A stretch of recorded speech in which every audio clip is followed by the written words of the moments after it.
ये एक auto immune disorder है जिसमें शरीर का जो रक्षा प्रणाली है वो ही अपने आप को नाश करने लगती है। इस बच्चे को पाँव में ऐसा घाव था, जो घाव बढ़ा जा रहा था वो हील नहीं हो रहा था, और इसके मुंह में छाले थे, इसके गले तक में बड़े बड़े अल्सर हो गए थे, और इसको पानी पीने में भी चुभता था, इसको पानी पीने में मिर्ची लगती थी, जलता था।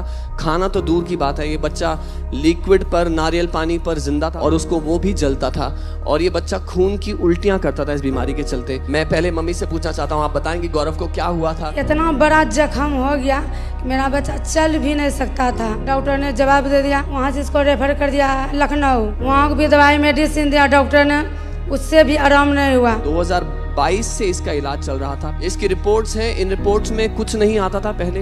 बहुत समय तक जूझते रहे, एक जगह से दूसरी जगह भटकते रहे, कोई इलाज नहीं मिला मेडिकल साइंस के पास। जब सारी रिपोर्टें नॉर्मल आती थी, वो बच्चे की हालत और बदतर होती जा रही थी। लाखों के इंजेक्शन चढ़ा दिए, लाखों की दवाई चढ़ा दी। क्या हुआ फिर बच्चे का? कुछ बेहतर हुआ? कोई फर्क नहीं पड़ा। फिर 3 वर्ष के बाद हम लोग को पता चला, एक दीदी मिली, बोला तुम तो सब कुछ कर ली, एक बार मिले, बात पे तुम गौरव को लेके चलो चर्च, हम तुमको लेके चलेंगे। हम बोले दीदी ठीक है। तो दीदी भैया अपना गाड़ी से हमको लेके आया। तो 23 फरवरी को हम लोग आए थे। हम लोग को अच्छा लगा, घर गए, गौरव ड्रेसिंग किया। उसके बाद जो पल्स आ रहा था, पल्स बंद हो गया। उसकी चंगाई शुरू हो चुकी थी। साथ ही इस बच्चे को कोढ़ का रोग कहा गया था, लेप्रोसी कहा गया था, ऐसे ही था। और जब रांची की सभा चल रही थी तो हमारे आत्मिक पिता ने एक वर्ड रिलीज किया, एक वचन रिलीज किया रांची से। Skin mark like leprosy is being healed now. किसी को चमड़ी पे मार्क है, वो लेप्रेसी की तरह चरम It's रोग like का है।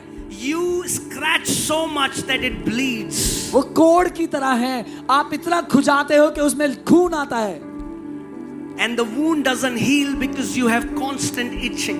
और वो घाव भरता ही नहीं क्योंकि हमेशा खुजली होती है।